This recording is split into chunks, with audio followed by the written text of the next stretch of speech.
आऊज़ु बिल्लाहि मिनश शैतानिर रजीम। बिस्मिल्लाहिर्रहमानिर्रहीम। अल्हम्दुलिल्लाहि रब्बिल आलमीन वस्सलातु वस्सलामु अला रसूलिहिन नबील करीम। अल्लाह के नाम से शुरू जो बड़ा मेहरबान निहायत रहम करने वाला है।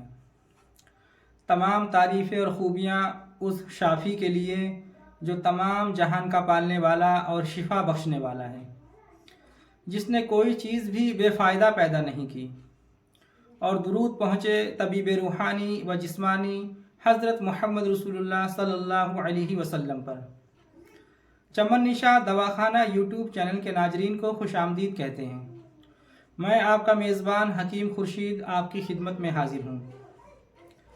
आज हम आपके लिए एक सफ़ूफ़ हाजिम का नुस्खा लेकर आए हैं, जो कि मैदे के लिए आब हयात है, जो अल्हम्दुलिल्लाह आपके मैदे के लिए बहुत ही अक्सर नुस्खा है। ये अगर आपका मैदा सही है तो आप बहुत सारी बीमारियों से बच सकते हैं। अगर आपका मैदा दुरुस्त है तो इंशाअल्लाह आपकी सेहत भी अच्छी रहेगी। और इसीलिए कहते हैं कि एक बड़ी ही मशहूर हिकायत है, बेशक सोने का निवाला खाएं, अगर मैदा दुरुस्त नहीं तो सोना गोल्डन भी बेकार है। क्योंकि निज़ाम हज़म ख़राब होने की वजह से अगर ग़िज़ा का हज़म नाकिस हो तो कितनी ही अच्छी से अच्छी आप ग़िज़ा खा लें, अगर आपका मैदा ठीक नहीं है, वो हज़म खाने को ठीक से नहीं कर पा रहा है, तो आप कितनी भी अच्छी से अच्छी ग़िज़ा खा लो और आला से आला ग़िज़ा का इस्तेमाल कर लें, लेकिन वो जुज़ो बदन नहीं बनेगी, यानी कि वो आपके जिस्म को नहीं लगेगी। आप बेहतर से बेहतर खाना खाइए, लेकिन आपके वो जिस्म को नहीं लगेगी। और लोग कहते भी हैं कि यार मैं खाता तो बहुत कुछ हूँ पर मेरे जिस्म को लगती नहीं है। उसकी वजह क्या है? उसकी वजह है आपका मैदा। आपका मैदा अगर दुरुस्त नहीं है, ठीक से वो खाने को हज़म नहीं कर पा रहा है, तो आपकी सेहत जो है वो नहीं बन पाएगी और वो आपके जिस्म को नहीं लगेगा। क्योंकि मैदे का निज़ाम बिगड़ जाने से क्या होता है कि आंतों का फेल भी जो है वो ख़राब हो जाता है। फिर उससे कभी तो कब्ज़ हो जाती है आपको और कभी दस्त आने लगते हैं, और मैदे में तेज़ाबियत बढ़ने की वजह से पेट और सीने में जलन होने लगती है, गैस दिमाग में चढ़ के चक्कर आते हैं, नींद नहीं आती, अक्सर गुनूदगी सी छाई रहती है और पेट में गैस की वजह से गड़गड़ाहट होती है और अक्सर पेट से बदबूदार रीह का इखराज होता रहता है। भूख बहुत कम लगती है। दिल तो चाहता है कि खाएं, लेकिन पेट इनकार कर देता है। पेट आपका इनकार इसलिए कर देता है क्योंकि आपके मैदे के अंदर जो आपने सुबह में खाना खाया था वही खाना अभी आपका हज़म नहीं हुआ होता है, क्योंकि आपका निज़ाम हज़म ख़राब होता है, आपका हाजमा जो है वो अच्छा नहीं होता, तो वही खाना अभी आपके मैदे में बाकी है।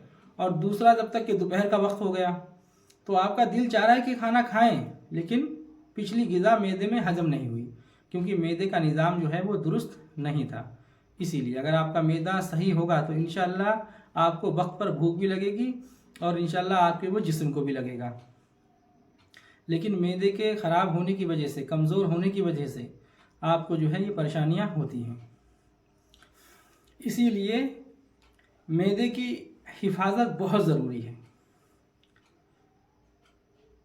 अगर आपका पेट सही है तो आप बहुत सी बीमारियों से इंशाअल्लाह ताला महफूज रहेंगे।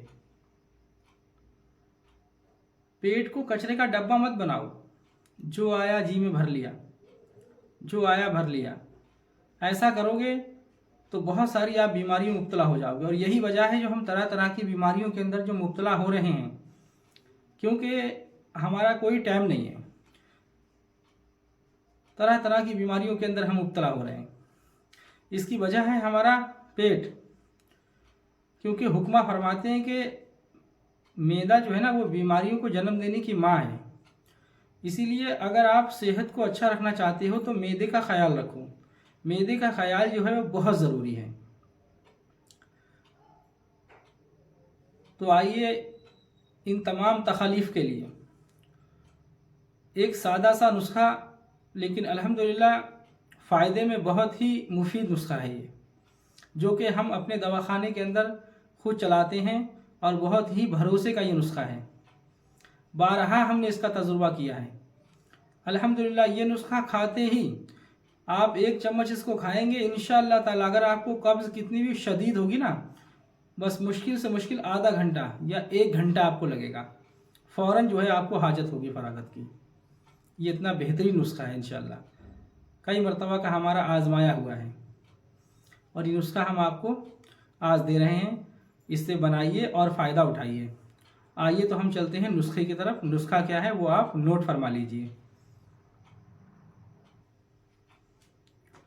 आपने लेना है कलौंजी 100 ग्राम, अजवाइन 100 ग्राम, ज़ीरा सफ़ेद 100 ग्राम, जंजबील 100 ग्राम यानी कि सौंठ, और फिलफिल सेहा 100 ग्राम यानी कि काली मिर्च, काला नमक 100 ग्राम, और सोडा बाइकारब यानी खाने वाला सोडा 200 ग्राम। इन तमाम चीज़ों को लेकर आपने जो है बारीक सफ़ूफ बना लेना है, यानी कि आपने पाउडर बना लेना है।